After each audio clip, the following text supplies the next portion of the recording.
I had a client, they had a chocolate lab, and at 6 months, he was like 30 pounds. Oh, really? Yeah, and he had large parents. He had like 100-pound, 90-pound parents. And typically, dogs, other than like a super large breed of the Danes or something, they hit their height. And for the most part, weight, they might fill out a little bit. Fill out. Yeah, but he was small. Yeah. And then I was like, man, you guys have like a miniature chocolate lab or whatever, as a joke. And then like, I saw them 2 weeks later, and he like doubled in size. And then after that, like another 2 weeks later, he was up to 90 pounds. Yeah, so it was crazy. Like it just like overnight, it just started growing. So how was it since last class? Good. I mean, yeah, I think the biggest thing is just like continue to work on the recall stuff is probably the biggest one. Yeah, because that's like finding time to do it. Yeah.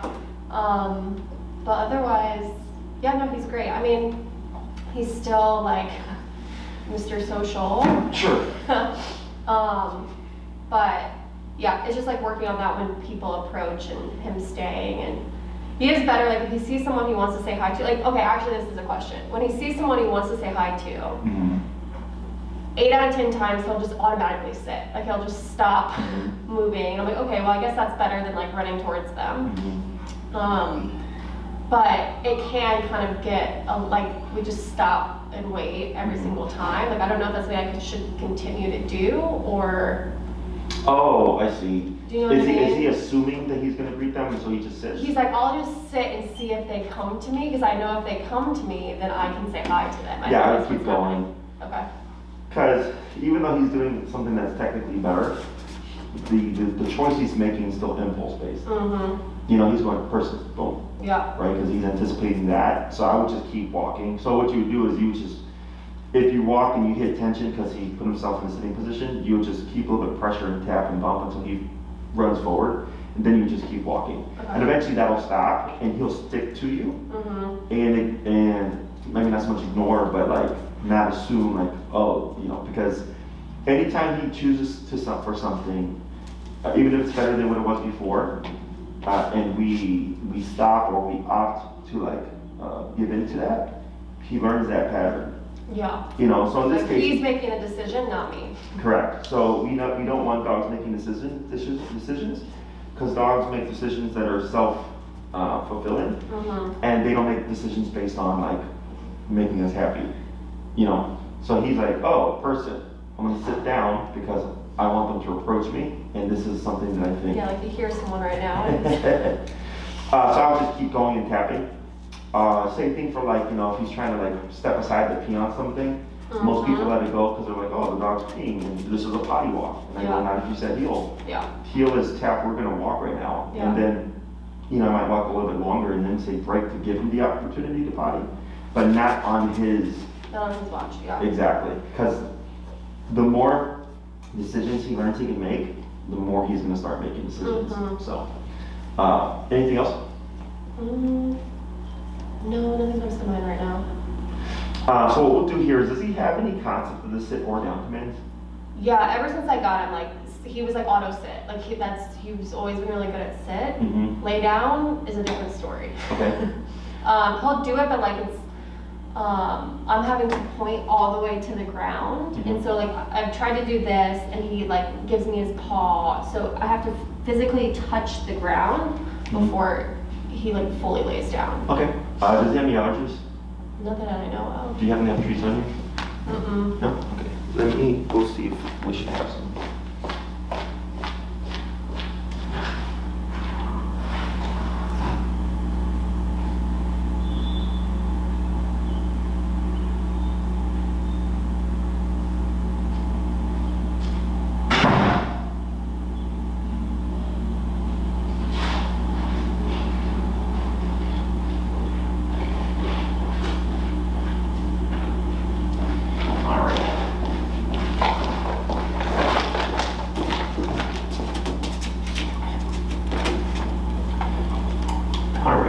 So I'm going to have you show me, just with what you've done with him, don't worry about the color or anything like that, how you get him to down. Sure, thanks.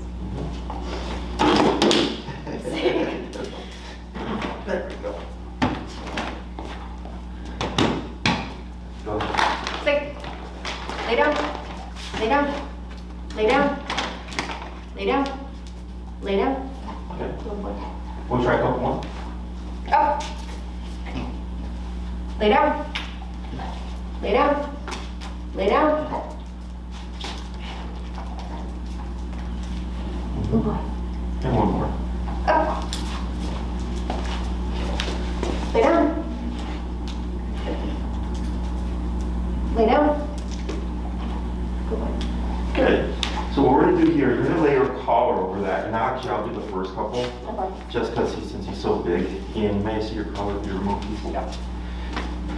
Alrighty. 53. And we're gonna tag team here. When Ziggy lays down, I'm gonna have you just say good and give him a treat. Okay? So we're at 53, tip, tip, tip, tip, good. Go 53. So I'm gonna do here is, don't worry about heel, we just do left side just because of habit, okay? So I'm gonna take my leash or your leash here, put some pressure like this, real subtle in the beginning, and tip, tip, tip, tip,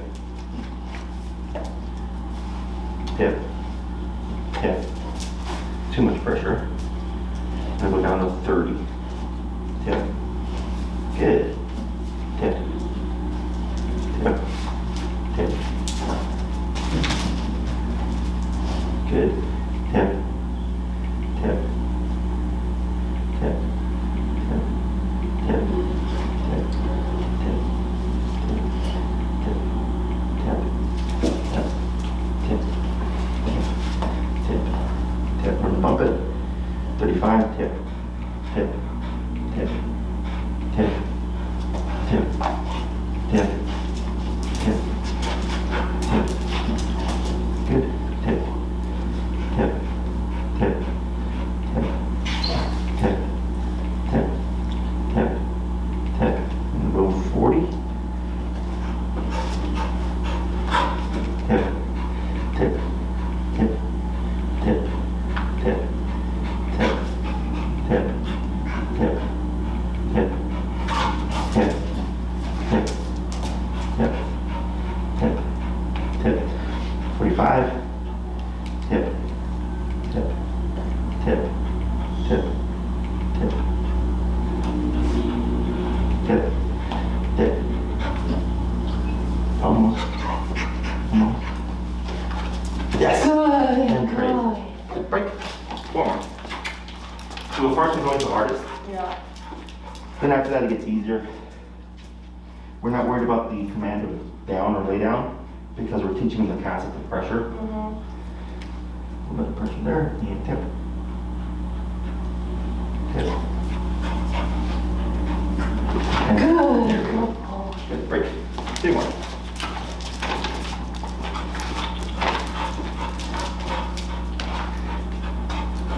Good. Tip. Tip. Tip. Good boy. Right. There we go. 2. 45. Good. Tip. Tip. Tip. Tip. Tip. Tip. And Good boy. And one more, I'm gonna bump it to 50 here. Quick. Here, you real quick.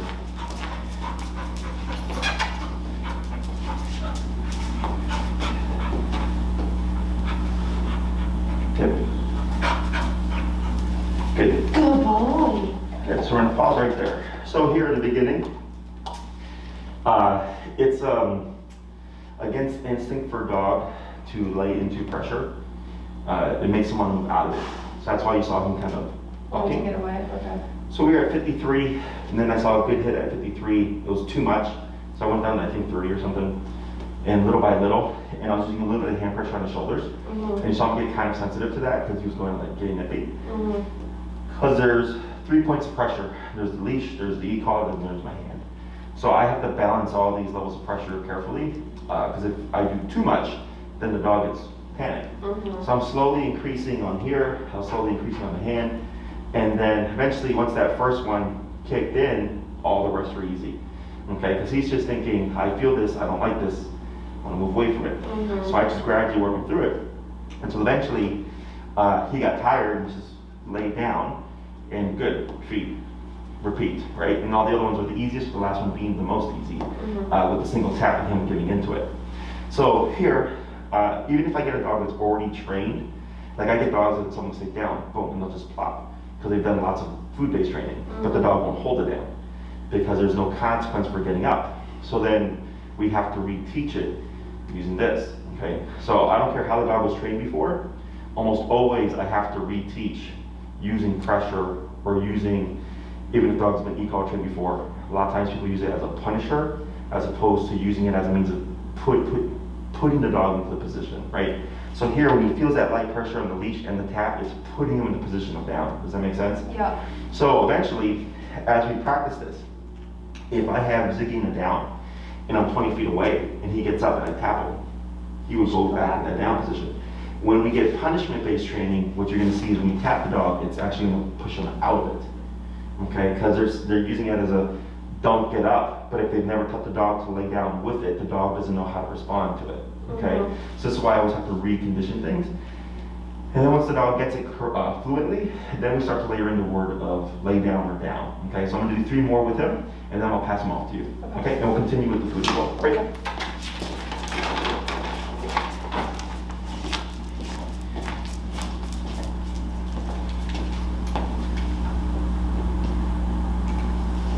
Good boy.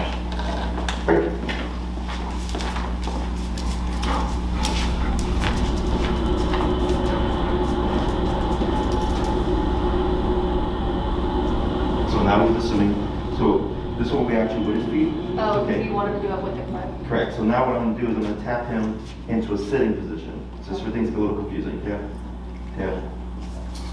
Okay. So here, because he's assuming the down, which is good because it means he's learning, I want to make sure that he's doing it in response to the caller. Okay.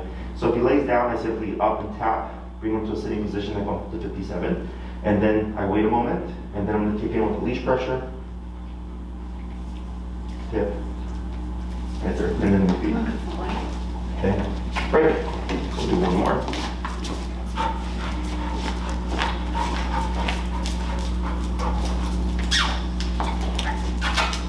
Okay.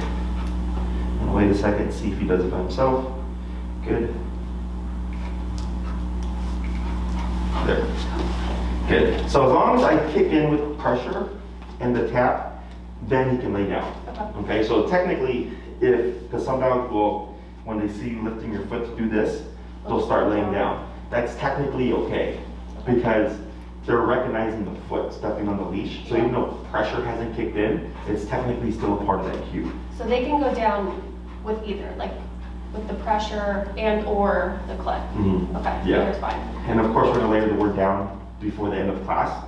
But if you ever see that, like if you say down and you do this and he starts to lay down before you can kick in with this, it's technically okay. All right, but if I were to come to a stop and I'm just standing here and he assumes the down, at least during training, because if I walk with him and he's not making and I stop and he decides to do this, that's technically fine. But for the sake of repetition and like making sure that he's understanding the concept of down and sit, blah, blah, blah, I don't want premature downing, because then we can't put him in a down. So then we just pop him up into a sitting position, okay? Now this is going to create a problem. You know what that problem is? Confusion between sitting down? Sitting down, that's one. What else? I don't know. What else? So we're teaching a down from sit. Yeah. Okay, so he's going to start assuming down from So sit. you need to sit first before he goes down? That's what he's that's gonna one. think. Yep, and then there's one other thing. What's something that we do that has an auto sit? When we're doing heel? Correct. And I stop. Is he might start assuming the sit to the down. Okay. Okay, so all those things are right. Most trainers, or almost all trainers, will tell you never teach a dog down from sit, okay? Because it creates that problem. But it's more so because they're thinking of a competition. In the competition, you want a straight down, you don't want to sit to a down, okay? But that doesn't matter to us in life. I just want the dog down. And it's easier to teach a dog down from a sitting position for an owner than it is from a standing position. So I opt for that first. So then, if I'm in the heel and he comes to a stop, he's gonna just start defaulting to a down. The way we would correct that is simply pulling up on the leash and tapping like I did earlier to pop him up into a sitting position, but we wouldn't say anything. So then he thinks, okay, when mom says heel, we're walking, I stop, and I assume the down. Pressure kicks in until I go back to that sitting position. Okay, maybe under the heel, I don't down. Okay, so you just have to clarify it for him. So when we're doing redundant things like this back to back, once we teach the concept, that's where I start to vary time a little bit. Because if it's always sit, down, sit, he's gonna pick up on that pattern, and you're gonna start seeing him doing it. So now I'm gonna go sit, down, sit, right? I'm giving that gap in time and varying it to see what his assumption's gonna be. Okay, so you might see him be in a sitting position for 10 seconds, and all of a sudden, he starts to do this. You would start tapping and counter him, and he goes, oh, okay, even if 10 seconds go by, I don't auto down. I have to wait for either the leash pressure, the visual cue, or the command itself. Does that make sense? Yep. So I'm going to hand them off to you. Break. Do I need treats in my hand? I'll do the treats. There you go. There you go. So I'm going to have you, don't worry about heel or anything, you're just going to keep them on the left, and you're going to just circle around and come to a stop in the middle.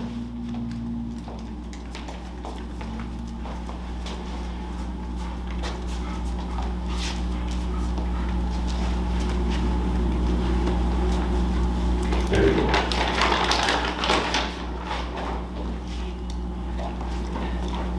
Break. Good.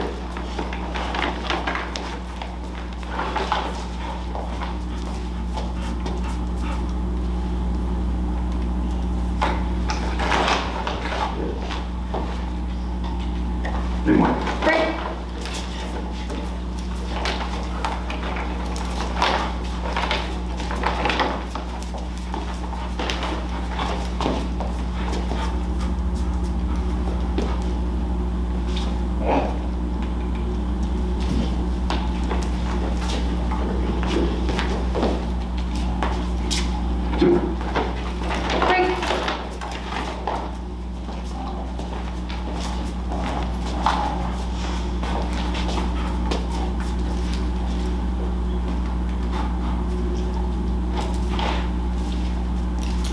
Good. One more. Break.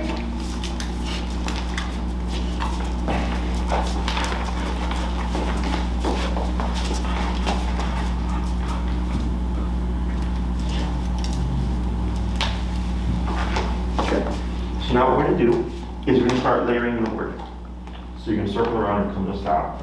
You should auto sit by default. Wait a few seconds in case he prematurely downs. Then we'll counter him, bring him to sitting position. Wait a little bit. Do you want to use down or lay down? Lay down, I guess. He doesn't jump on people a lot, but like that's my instinct when he does jump on somebody to just stay down. Okay, so no confusion between that. Well, down is still a part of either of them, right? So I would, for jumping, I usually use the word off. Off. Okay. And then if you want to correct jumping so that he doesn't jump, period, you would simply correct him no warning. Because remember, technically he can perform a behavior until you cue the off. Yep. Okay, so It's like he rarely jumps on people. It's usually when someone's like, "Hi, how are you?" and then he Sure. does it, and I'll try and correct it as soon as I can. Sure. But it's not a huge issue for him. Okay. It's not yet. Yeah, I would do off instead, Okay. or you would just use lay. Okay. So this way down can still be remove yourself, but then it's just lay for the actual down command. Okay. So what you do is you cue the release, circle around, come to a stop, wait a moment. If you auto downs, correct them, wait another moment. Cue your word once, okay? And then what we're going to do is you're going to start tapping first. Okay, we're going to tap about 2 to 3 times. If we see no response from Ziggy, we might play with the number a bit. Otherwise, if we see the neck moving, but he's not responding, we're just going to add in a little bit of leash pressure. Okay, so just say the word no click or word click. Word click, right? So it'd be a few times. If he doesn't go, then pressure. correct, Okay. while you're still tapping. Okay. Okay? Release. Break.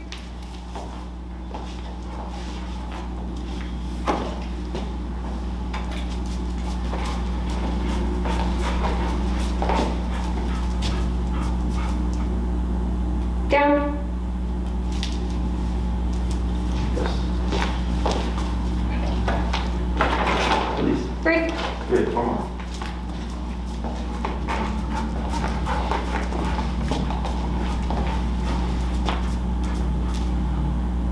Down.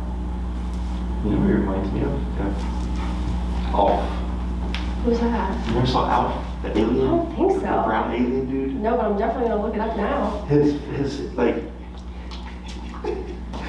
the ears and the shape of his head and the nose look like Alf. Oh, I can't wait to see.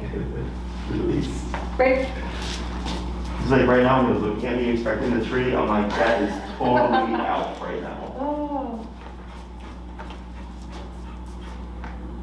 Down. Excellent. Now, I think a couple of those, he's down before you got a chance to tap, correct? Was there a tap there? Yeah, there was a tap Oh, there as was. I said down. Okay, so it's down, then tap. Okay, Okay. got it. Okay. Break.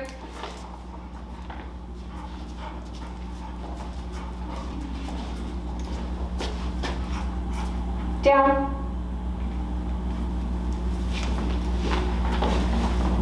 One more. Break.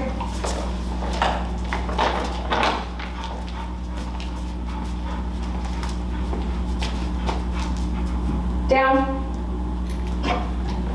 Good boy. What better are you pulling it up? You got it. Oh my gosh. Okay, yeah, I know what you're talking about. Yeah, the wrinkles. For sure. Yeah. Yeah.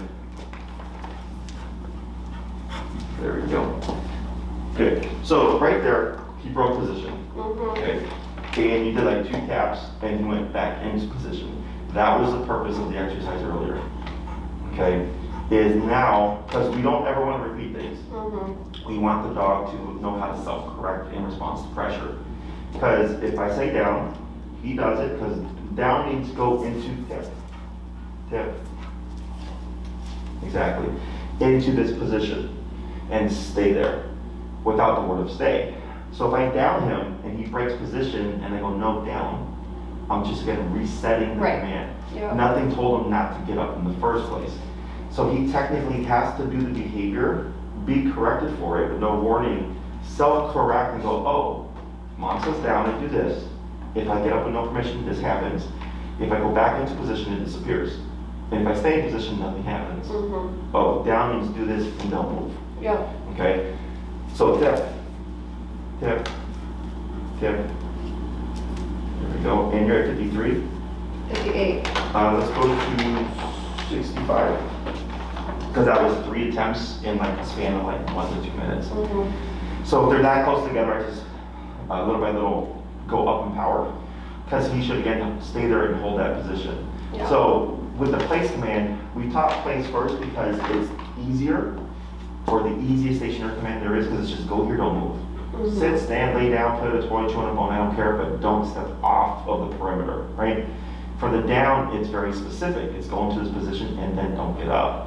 So here, this is nice because it doesn't require you needing an object or something to define an area. It's just lay down and don't move until I tell you you can. So it's not dependent on anything. The con to it is it's more specific. So if he sits up or stands up, you have to correct that and bring him back into this position, okay? Now if you were to get up and move over here, we would tap and then use the leash as we're tapping to guide him back to general area until he repositions, and then I would lay off the pressure. But again, I would not repeat the command. Okay? So this is meant for extended use. You can say down and have them there for 30 minutes. You can say down in 5 minutes or 2 hours. It's the same thing as place command. It's meant for extended use. The sit command is momentary. You come no stop. Oh, you see your neighbor. We're gonna have a 5-minute conversation. He should be able to hold that sit. Okay? You being the human and knowing how long you're gonna be, if I have him in sitting position and I forget to release him or down him and it end up being 15, 20 minutes, he's gonna try to lay down. Okay? Yeah, I was gonna say, that's what he did. Like if I'm talking to somebody for a while, I run into a friend on a walk or something, yeah, he's lazy. So like he'll just, yes. after And I think a this bit, happened do in this. last class Yeah. or something like that, where you kept laying down, is obedience is black and white. If there's a set structure to things, there's no real gray area. Okay, so I understand why he's downing. Not technically anything bad, right? Because people always think of things like, oh, my dog's not being aggressive, it's not bad. But for his mind, it's kind of like with the choosing to sit when you see somebody. He's just like, okay, I'm in a heel, but I'm too tired, so I'm just lay down. Yeah. It's not anything bad, but it's him making the decision. So then it becomes other decisions that he's making, like pulling or jumping at every dog he sees to say hi, stopping to pee whenever he wants or whatever. And he's gonna start making more decisions. So that's why it's super black and white. So if you know him and you go, yeah, he won't last 5 minutes, you can down him. Yeah. I don't care. But you're doing it ahead of time so that he's not making any decisions that are going unchecked. Okay? So sit technically momentary. Most dogs are able to hold it for 3 to 5 minutes. I'm not one that really pushes it. I know some trainers that like to have a dog sit for 30 minutes. I kind of get the concept because it's mentally and physically challenging for them. But from experience, almost all dogs get uncomfortable sitting for a long period of time, that they lay down to get more comfortable. I'm proactive and go down. Okay? So questions on any of this so far? No, it all makes sense. So now that we put pressure behind the word of down, we've empowered it. So earlier you were like, lay down, and repeating a number of times, and then before he actually did it. So all we did was balance it out and said, hey, there's pressure behind this now. And the longer you take the down, the longer this pressure is going to stick around. And then after a few reps of getting it consistent and quick, now you're able to cue that word and he's just going into it, okay? Now part of that is because of the repetitions, right? We did it at least 15 times before I handed off the leash to you. So we're taking advantage of the fact that his assumption is most likely going to be down, because he just did it a number of times. And that's how we sync up the word to the command itself. So what I'm going to show you here is what we call puppy push-ups. Have you heard of that before? It's where you just make them sitting down, back to back. And we do the puppy push-up exercise to help him clarify between the two commands. So earlier we were talking about the confusion and stuff. So if you come to a stop and he prematurely downs without permission, you would just simply correct him using light pressure up to a sitting position, and then you would relax. If you try to lay down again, light pressure up, tap, until he goes, okay, I don't assume this position unless I'm told to, okay? At least not in the heel. If it's again a leisurely walk where he's under no command and you stop and he lays down, that doesn't matter, okay? Is we're going to pair the two commands together, so he starts getting the concept of what sit is and what the down is. Now this exercise here, you would do really short intervals, 3 to 5 minutes, because when we do things in a redundant fashion, dogs tend to get frustrated, okay? So because they're just doing the same thing over and over again. So it's kind of like when we do the recall, because we keep pulling them away and then we want them to come back. Dogs get frustrated with that because you're leading them into pressure. Yeah. So here, we only do that for the sake of training, and I go, okay, now just practice whenever you get the chance.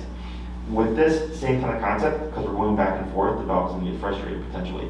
So I do 2, maybe 3 sessions, 3 to 5 minutes, super short. And then once you feel like he's got a good concept of them, you stop doing the sessions, and then you just start applying the commands. Okay? Which these you can actually already use in practice, but then at that point you don't need to because he already knows what to do. Is go ahead and release Ziggy here. Great. And you'll just circle around and reposition.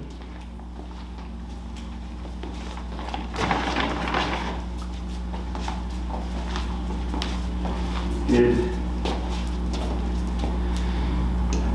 Now here, I'm going to have you cue the word, but refrain from using your foot, okay? Okay. The clicker at all or no? Yes, no clicker, no foot. Okay. Down. Excellent. Okay. Now, what you're going to do is you're going to cue the word sit, and you're going to lightly pull up on your leash just until you feel some upward tension, and then give it a tap, but now no repeating of the command, okay? Sit. Good. Relax. Good. We're going to wait a second. Cue the other one. Down. Good.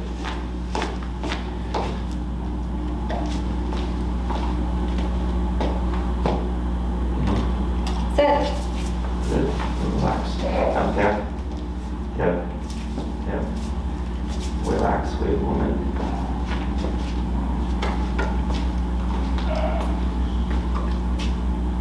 Down. Good. After this one, you're going to release and circle around.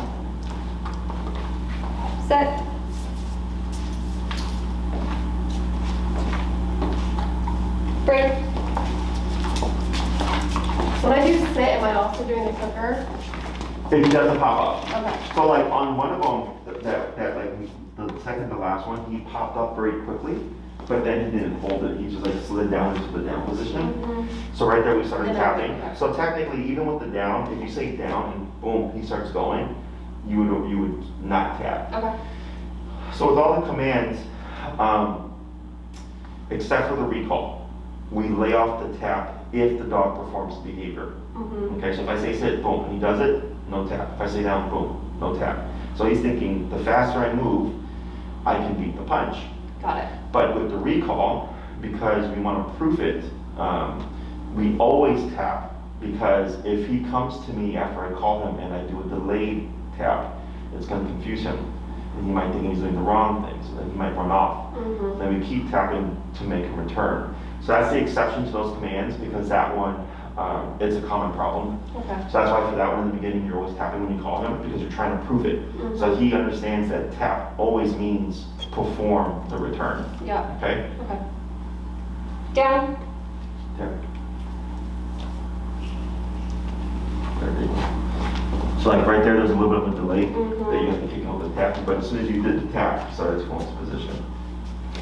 Sit.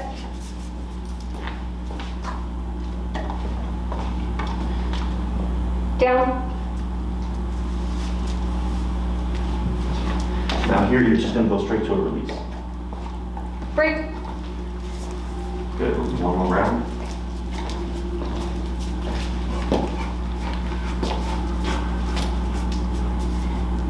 Down.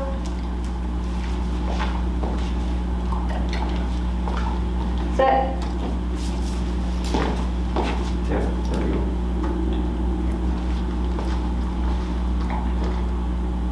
Down. Right, there we go. Keep them here for a second. All right, good. So here, pretty easy. And what we're trying to do is the leash pressure is just to guide him. Is as you see, and he's actually popping into them. It doesn't seem like he's using much pressure. Is I start to wean off the leash pressure, but you're ready with your hand just in case. So if I cue the sit, anticipating he's gonna pop up and he doesn't, I can still kick in shortly after a tap to bring him into that correct position. So here, just teaching him the mechanics. So for a dog, sit from stand, sit from down from sit, and down from stand are different things.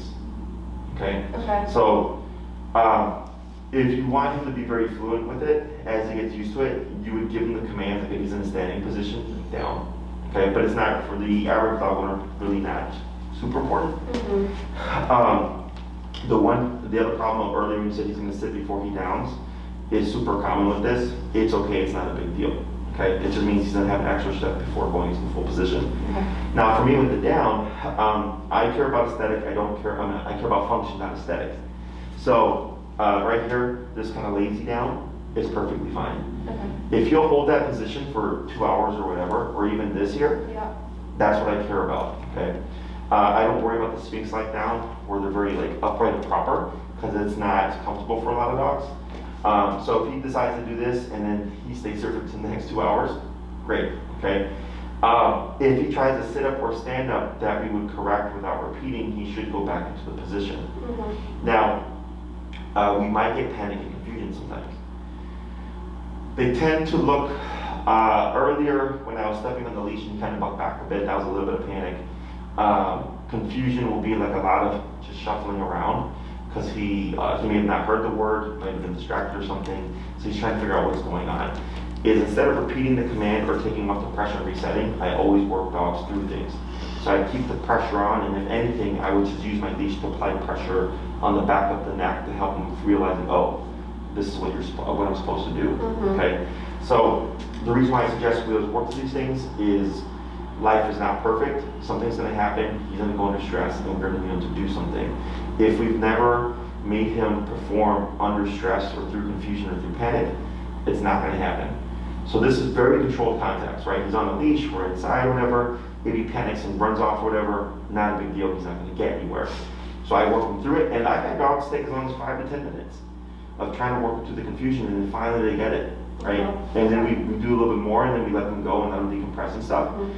But then after that, the training is much more proofed than if we would reset. Our natural instinct is to reset. I understand why, but life's not going to let you reset. So when you do these exercises, if you for whatever reason feel like he's being stubborn, if he's looking confused and stuff, do your best to work him through it. You just keep your steady rhythm going. And usually what I'll do is I'll shorten the leash, because when you shorten the leash and you only give like this much slack, you're limiting range of motion. So what you might see is he'll start walking around you in circles and going through your legs, and he's doing that because he has the capacity to. But as soon as I shorten the leash, I can limit him forwards and backwards, that it's going to allow him to get to the answer faster, or I just step on the leash like I showed you, and put a little bit more pressure as I'm tapping to work him through it. Okay. So like earlier, maybe it took me 5 minutes. And but once he got it, I was like the first time's always the hardest. And once he got it, everyone was easier and easier, right? So same kind of concept there, except he would just be under more stress if you see that happen. 3 to 5 minutes with this back and forth exercise. I wouldn't use the word heal here because I mentioned earlier with the problem. I'm confused. Yeah, because then you're really going to start teaching them like this is going to happen. One thing that I would suggest is changing where you're commanding him. So right now we're doing it on the left out of sight habit. Okay. Dogs are very picture based. So like I'll have clients who say like, oh, my dog no sit, and they'll say sit, and the dog will walk all the way over here and sit in front of them.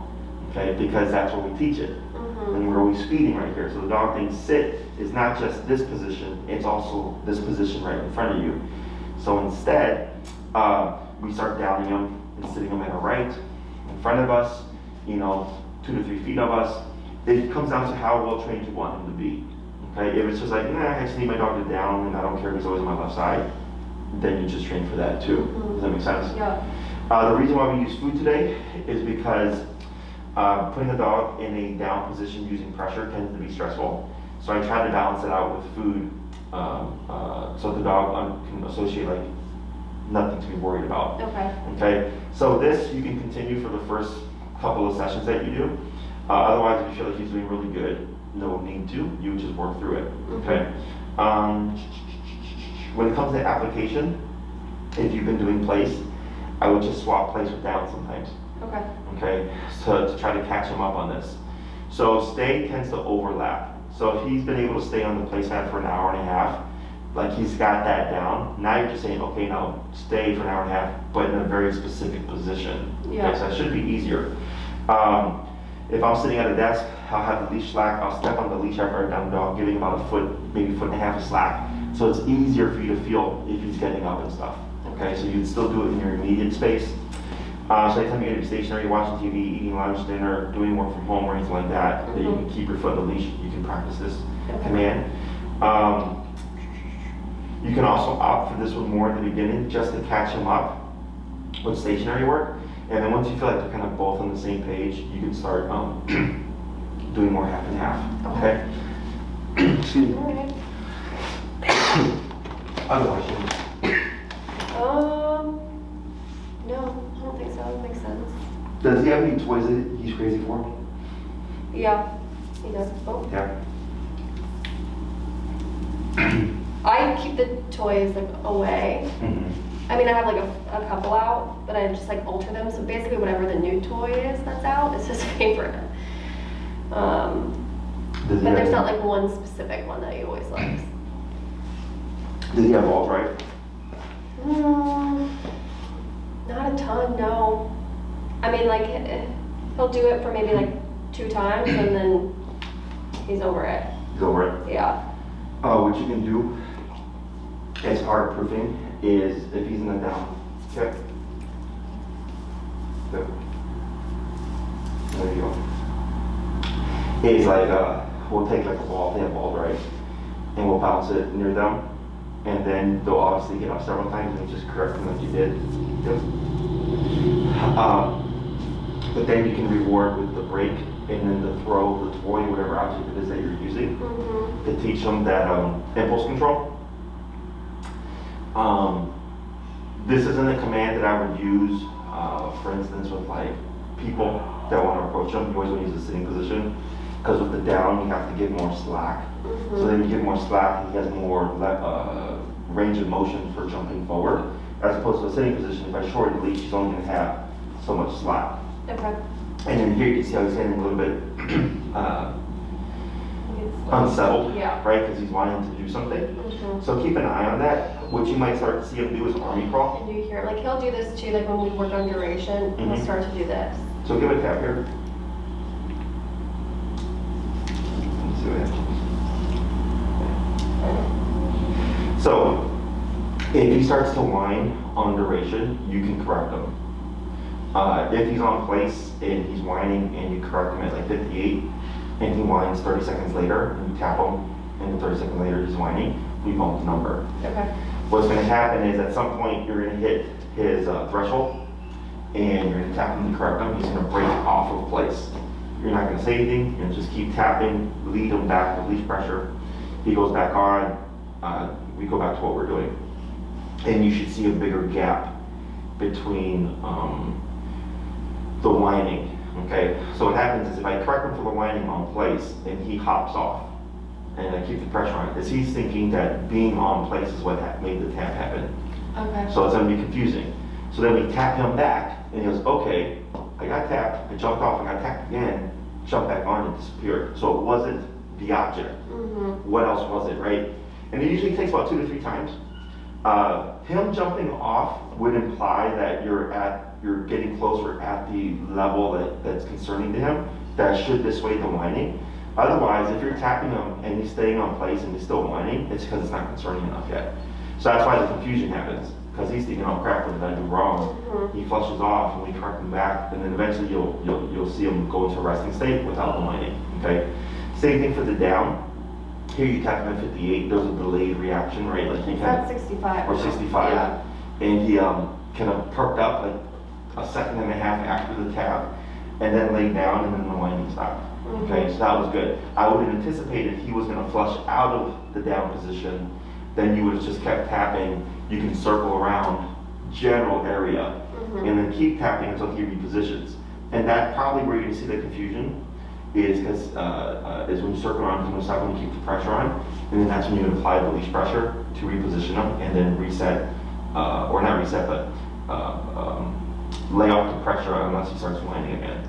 Okay? Because that's just the brain wanting to do something, because he's young and he's still working on impulse control.